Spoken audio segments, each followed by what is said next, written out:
Bismillahirrahmanirrahim. Assalamu alaikum students. First of all, welcome to my YouTube channel. I hope you all will be fine.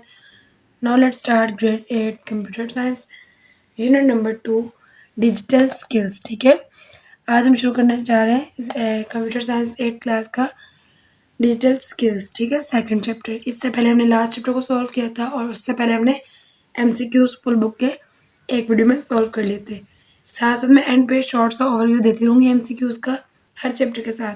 But अलग से separate video मैंने एक upload कर दी हुई है जिसमें तमाम चैप्टर्स के फुल बुक के सॉल्व MCQs अपलोडेड है. अब चलते हैं इसके क्वेश्चन आंसर की तरफ. और जो एज़ यूजुअल हमारी बुक में गिवन होंगे वो हम बुक में मार्क करेंगे और जो बुक में गिवन नहीं होंगे वो हम लोग राइट करके आंसर को डिस्क्राइब कर लेंगे. चलते हैं अब इसके क्वेश्चन आंसर की तरफ. ओके, देखिए इसका क्वेश्चन नंबर 1 है, write down the uses of Microsoft Excel. इसका आंसर क्वेश्चन नंबर 1 का आंसर जो है 35 पेज नंबर पे गिवन है. तो इसको यहीं पे हम लोग मार्क कर लेंगे और हाईलाइट कर लेंगे ताकि हमें बुक से ही अंदाज़ा हो जाए. और बाकी जो क्वेश्चन है इसके ऑलमोस्ट बुक में गिवन नहीं थे तो उसको हमने राइट किया है, उसको हम लोग राइट करके ही डिस्क्राइब करेंगे. चलते हैं अभी क्वेश्चन नंबर 1 के आंसर की तरफ. ओके, पेज नंबर 35 पे आ जाए. 35 पे आपको समरी गिवन है. समरी का सेकंड पॉइंट देखें माइक्रोसॉफ्ट एक्सेल है. तो ये पूरा जो होगा हमारा आंसर क्वेश्चन नंबर 1 के आंसर में आ जाएगा. ठीक है, इसको मार्क कर लें. ये मैंने हाईलाइट कर दिया, आप लोग मार्क कर लें. हाईलाइटर है आपके पास तो आप लोग भी हाईलाइट कर सकते हैं, अदरवाइज आप लोग मार्क कर लें. हाईलाइट से ये बुक ज़रा प्रोमिनेंट हो जाती है और आपके लिए आसानी रहती है. Microsoft Excel is a spreadsheet software that is used to organize manipulated data using formulas and functions. In Microsoft Excel, a workbook is a collection of one or more worksheets in a single file. In Microsoft Excel, worksheet is collection of cells organized in rows and columns that allows you to organize information as a table. ये हो गया question number 1 का answer. इसमें मैं mention कर देती हूँ 1 short. ठीक है, क्वेश्चन नंबर 1 का आंसर हो गया. पेज नंबर 35 पे गिवन है. अब चलते हैं क्वेश्चन नंबर 2 की तरफ और क्वेश्चन नंबर 2, 3, 4 सब हम राइट करके डिस्कस करेंगे. ओके, देखिए यहाँ गिवन है क्वेश्चन नंबर 2. क्वेश्चन नंबर 2 में आपको स्टेटमेंट दी हुई है, what is purpose of formula बार. इस जो फार्मूला बार होता है उसका क्या मकसद होता है या उसका क्या काम होता है. तो इसका आंसर है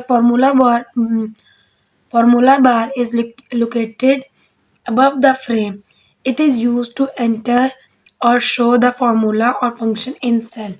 यानी कि ये फार्मूला बार जो है वो कहाँ पे मेंशन होता है, जो फ्रेम होता है उसके ऊपर, अबव यानी कि उसके ऊपर. ठीक है, फिर वो कह रहे हैं it is use to enter और शो द फार्मूला. ये टाइप करने के लिए या एंटर करने के लिए और शो करवाने के लिए फार्मूला और उसका काम शो करवाने के लिए इस्तेमाल होता है. कहाँ पे, इन सेल के अंदर. ठीक है, ये क्वेश्चन नंबर 2 का आंसर है. अब चलेंगे क्वेश्चन नंबर 3 की तरफ. क्वेश्चन नंबर 3 देखिए. क्वेश्चन नंबर 3 में गिवन है, differentiate between worksheet and workbook. Worksheet और वर्कबुक हमें गिवन था बुक में, बट इसका ये था कि वो जस्ट हमें डेफिनेशन और उसका सेपरेट टॉपिक दिया हुआ है उस तरह से गिवन है. बट हमें क्वेश्चन में गिवन है डिफरेंशिएट यानी कि दोनों में फ़र्क बताना. तो वो हम लोग इस तरह ही बता सकते हैं, मिड में लाइन लगा के और अलग अलग करके. एक साइड पे वर्कशीट है और एक साइड पे हमारी वर्कबुक है. First point is worksheet is a collection of cell organized in rows and column that allow us to organize information as a table. Second है work is a collection Workbook is a collection of one or more worksheet in a single file. ठीक है, और second इसका point है it is very easy to add multiple worksheet. It is very difficult to add multiple workbook. ये answer number हो गया 3. ठीक है, पहले हमने 2 सॉल्व किया, अब हमने क्वेश्चन नंबर 3 को सॉल्व कर लिया. अब चलेंगे क्वेश्चन नंबर 4 की तरफ. स्टार्ट करते हैं क्वेश्चन नंबर 4. क्वेश्चन नंबर 4 में गिवन है what are the step to create a pie chart. यानी कि पाई चार्ट को बनाने के क्या तरीके हैं, कौन कौन से स्टेप्स हैं जो हम यूज़ करते हैं और पाई चार्ट बनाते हैं। इसका आंसर है select the required cell that contain data to be used in pie chart, यानी कि वो वाले सेल सेलेक्ट करने हैं जिनमें डाटा रिक्वायर्ड है जो आपने पाई चार्ट पे एंटर करना है, पाई चार्ट में मुंतकिल करना है। सेकंड पॉइंट है click the chart button from insert tab, यानी कि ऊपर इंसर्ट टैब दिया होता है उसमें से आप लोगों ने चार्ट को क्लिक करना है जाके पाई चार्ट को, और click the chart button from the insert tab, यानी कि जो चार्ट बटन है उसको इंसर्ट टैब से जाके क्लिक कर लेना है। Then click the required type of pie chart, यानी कि जो आपको रिक्वायर्ड टाइप जिस टाइप का कि आपको किस तरह का पाई चार्ट चाहिए, क्या डिज़ाइन हो, क्या उसमें कलर्स हो या किस तरह का, आप अपनी मर्ज़ी का उसमें से देख के सिलेक्ट कर लें। बस इसके 3 पॉइंट ये बनाने के, और ये क्वेश्चन नंबर हमारा 4 सॉल्व हो गया। इस चैप्टर में क्वेश्चन नंबर 4 क्वेश्चन ही गिवन है जो कि हमने सॉल्व कर लिए हैं। अब इसका मैं शॉर्ट सा आपको ओवरव्यू दे देती हूँ एमसीक्यूज़ का, ठीक है। Okay, now let's start MCQs.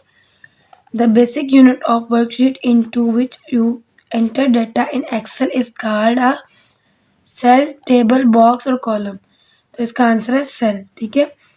Which Microsoft Excel function is used to find the highest value in given range? Sum, average, max और min? Max, ठीक है। Third one is formula is Microsoft Excel must start with minus, equal, plus और star. तो इसका answer है B, यानी कि equal. Next है which Microsoft Excel function check whether are condition is rule is true और फॉल्स, सम, मीन, इफ और average. तो इसका आंसर है if. Okay, fifth one is Excel is use to prepare a presentation, email, spreadsheet या web page. तो spreadsheet, C part. In a selection to calculate the number of numeric interest present dash function is used, sum, average, count और value, और वो है sum, ठीक है। ये हमारे हो गए एमसीक्यूज भी सॉल्व। अभी तक के लिए हमने ये चैप्टर सॉल्व कर लिए, क्वेश्चन आंसर भी और एमसीक्यूज भी। अभी तक के लिए इतना काफ़ी है, और नेक्स्ट चैप्टर हम लोग नेक्स्ट वीडियो में सॉल्व करेंगे। अभी तक के लिए अल्लाह हाफिज़ एंड फी अमानिल्लाह।